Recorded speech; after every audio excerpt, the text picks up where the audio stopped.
Danger Academy by Tom Palmer, Chapter 3, the one where Danny is chased. Danny went into the International Football Academy pretending he wanted a trial, but really he wanted to investigate why footballers were leaving their clubs to join it. Finding some free time, he went upstairs to see what he could find out. Suddenly, he heard footsteps. Hearing the footsteps coming up the stairs, Danny ran. There was nowhere to go except into one of the two rooms. He chose the one without the light on. He figured nobody would be in there, and he was right. He shut the door quietly behind him, then tried to slow his breathing down.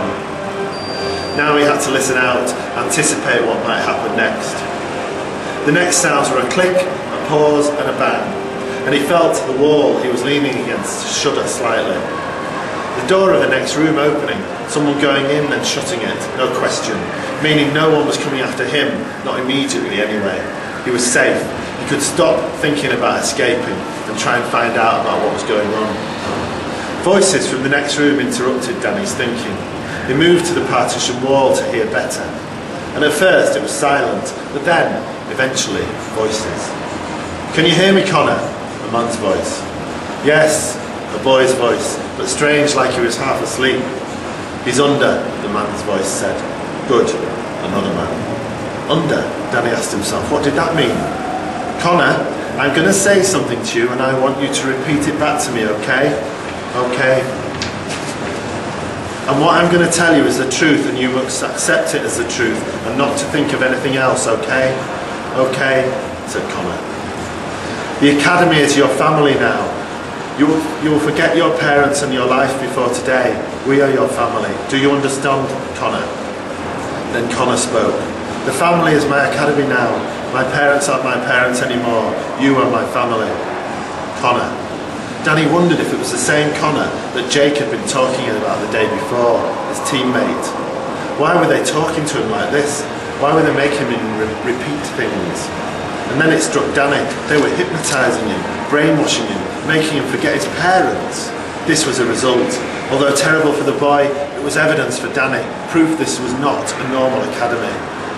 Now he had got to get out and tell Anton what he knew. Danny walked softly to the door and opened it, but unlike the first time he'd opened it, it creaked loudly. Immediately he heard voices in the next room go quiet, then footsteps, more footsteps. Danny knew what to do now. Don't think, just run. He slipped his hoodie over his head and sprinted across the large room, hitting the stairs in seconds. Then he heard two things. First, a man shouting after him. Second, an alarm, a loud, piercing alarm. He hammered down the stairs hard, each footstep hurting as he took the steps three at a time, then into a corridor, and the second, a thunder of feet behind him. And finally, out into the reception area, the Vinnie Adams shop, the lady at the desk. He was pretty sure she'd not seen his face. Then the fresh air of outside, the sense of freedom, that felt better. Danny looked behind him, just to check, two men coming out of the doors fast. Danny accelerated and ran for 10 minutes before he dared stop. He'd not looked back, but now he had stopped. He could see that there was no one following him. He was safe, for now. Once Danny had got his breath back, he called Anton Holt. "Anton, they chased me. They're doing something weird at the academy." "Danny, what?" "Leave it." "What?" "Get out of there. We're not investigating the academy anymore." "Why?" Danny asked. "Drop it." "Why?" "Drop it," Anton insisted. Danny tried to get more out of the journalist, but Anton refused to speak about it. "Do you promise me you'll not go back in there?" Anton asked. Danny paused. "Danny?" "Aye," Danny said. "Good," Holt interrupted. "I'm leaving the country for 2 days. I'll call you when I get back." I can't," Danny said. Then Holt was gone. Danny walked back into town. It would give him time to think. And what he'd heard in the academy. Had they been brainwashing that boy? And about Anton? About why he'd dropped his interest in the academy? Had someone told him to stop? And if so, who? Would he ever get the chance to go back in there and work out what was going on? Danny stopped in his tracks. He really, he really needed to speak to someone, and he knew who. Danny took out his phone and phoned Charlotte, and waited for her to pick up. "Charlotte," he said, "I don't know what to do." Then he told her what had happened, leaving nothing out.